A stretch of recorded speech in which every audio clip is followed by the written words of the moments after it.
बागेश्वर धाम शाम को। ये दरबार की भीड़, तो सारे महाराज जी के चाहने वाले महाराज जी उधर।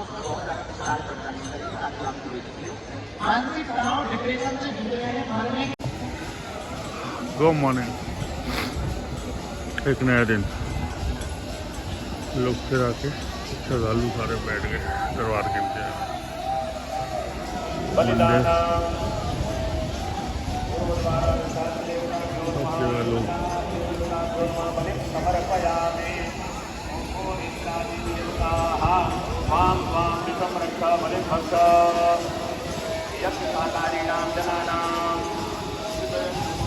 आयु करतारा, क्षेम करतारा, मुक्ति करतारा, मुक्ति करतारा, कल्याण करतारा, वरदा भवत अनेना बलिदानेन इंद्रः प्रीयता नमः।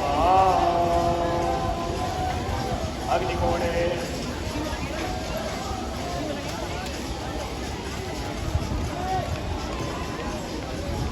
प्रारंभ हो गए। बागेश्वर धाम के पूरे मंडल आना प्रारंभ हो गए। बागेश्वर धाम के पागल आना प्रारंभ हो गए। और कल से लगातार 25 तारीख तक इसी समय दोपहर में 2 घंटे का दिव्य दरबार नहीं, महादरबार लगाया जाएगा। कल भी लगा, तो में अस्पताल बनाए जाएंगे, जिसका भूमि पूजन, शिला पूजन करने के लिए हम सबके लाडले चहेते भारत के यशस्वी प्रधानमंत्री, कोई नहीं है उन बेटियों का विदाई है, परिवार नहीं है उनके, बेचारी कोई मजदूरी करती, कोई किसी के यहाँ सिलाई गुड़ाई का काम करती, लेकिन भैया अब इस भारत में कोई अनाथ नहीं रहे। वो गलत नहीं है, उसको जबरदस्ती परेशान भी किया जाता है। और तुम भी ये जो चक्करों में पड़े रहे, उन चक्करों में लौट के पड़ना नहीं। तुम अपनी पत्नी की बहन के चक्कर में भी अब लौट के नहीं पड़ना, नेहा के चक्कर में लौट के नहीं पड़ना। आज से ही सुधार करो और दोनों प्रेम पूर्वक रहो, आशीर्वाद है। बैठे हैं तो आप लोग प्रसाद पालो। इसके बाद में सायंकाल में पंडाल में हम फिर से बैठेंगे। वहीं पर सामने पुराणों को सुनना, आप भोजन पालो और दीक्षा समारोह भी वहीं पर शाम को होगा। मरीजों को भी हम वहीं शाम को मिलेंगे, ये स्वीकार कर लेना बेटा। वहीं हम सभी कर्मचारी अपना आवश्यक कार्य को छोड़ करके और रंग भूमि पर भरे हुए, ऐसे आज भी आप वही नजर आ रहे हैं जैसे एक जनक हो। और सभी नगरवासी पुरवासी आज मनुष्य की लीला देखने आए हैं।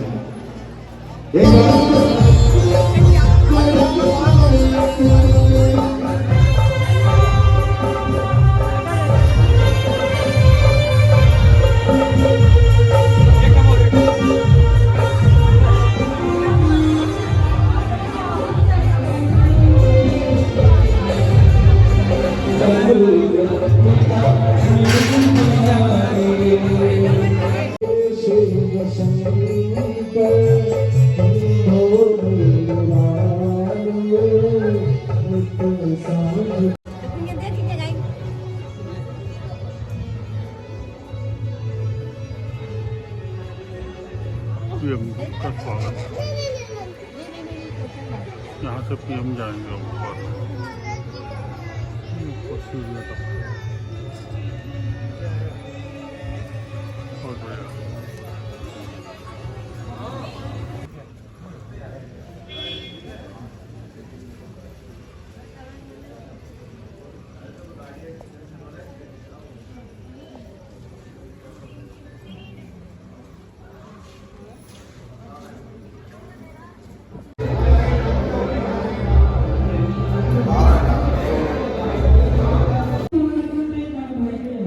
रात को 2:30 बजे।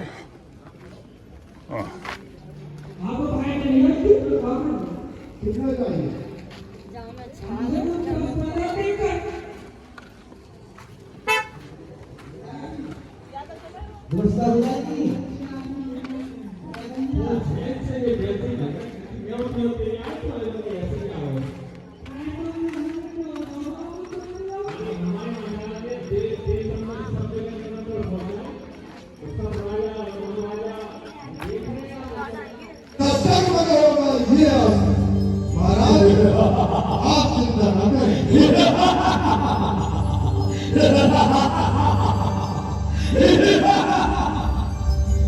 जाओ, जाकर पुष्पक विमान तैयार कर दो। जो आ गया।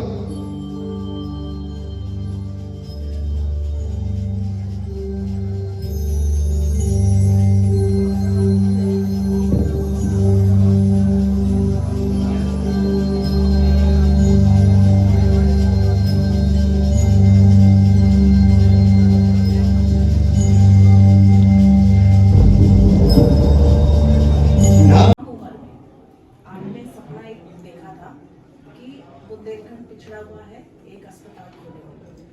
आपकी वो परिकल्पना जो है वो साकार ले रही है। भगवान की प्रधानमंत्री, प्रेसिडेंट सब आपके साथ दे रहे हैं। इतना विशाल हृदय का भाव, हमने तो सहज बस अपना आमंत्रण रखा है और उनका बुंदेलखंड के प्रति प्रेम, सनातन के प्रति उनका प्रेम, वर्तमान में विश्व बंधुत्व का उनका संकल्प और भारत को 1947 से उठा करके 2037 तक पहुंचाना, विकसित देशों में पहुंचाना, ये जो उनका विजन और मिशन है, विश्व बंधुत्व का मिशन है, विकसित राष्ट्रों में भारत को खड़ा करना, ये उसी का परिणाम है कि उन्होंने हमारे शहर से इस छोटे से गांव के आमंत्रण को स्वीकार किया और वो 23 फरवरी को छोटा सा गांव है बुंदेलखंड का, वहाँ मैं सवाल पूछना, हम तो जवाब देते रहे। सवाल पूछना चाहता था कि लोगों की जिज्ञासा जो है वो शांत, वो इतनी बात नहीं। मैं एक पूछना चाह रही थी गुरुजी, अभी हाल ही में कांग्रेस मीडिया प्रभारी ने आपको कहा कि सनातन का आपको कोई ज्ञान नहीं। सुनता सबकी अपनी अपनी दृष्टि है, हमने कभी अपने आप को ज्ञानी बोला भी नहीं, ये बात भी बहुत ठीक हो सकती है। उन्होंने आपको कहा कि आप शास्त्रार्थ के लिए मेरे साथ, शंकराचार्य जी ने बहुत शास्त्रार्थ सहजता किए। पूर्वक कहें कि मूर्ख को समझाए से ज्ञान गांठ को जाए, कोयला होए ना गुजरो, नौ मन साबुन खाए। आपको क्या लगता है गुरुजी कि आपकी पॉपुलैरिटी की बात करें तो उसके सामने जो अन्य धर्म गुरु हैं थोड़े से वो फीके पड़ते हैं, थोड़े क्या बहुत फीके हो गए, क्या इसीलिए लोग जो हैं अब आपको आपकी निंदा करने लगे हैं? ऐसा कुछ नहीं, हमें ये भी नहीं लगता, हमें लगता समय का फेर है, सबकी अपनी अपनी मति है, कोई तारीफ करता है तो कोई तालियां देता है तो कोई गालियां देता है, जैसे तालियां स्वीकार करो वैसे गालियां स्वीकार। बड़े बड़े लोग शंकराचार्य, स्वामी,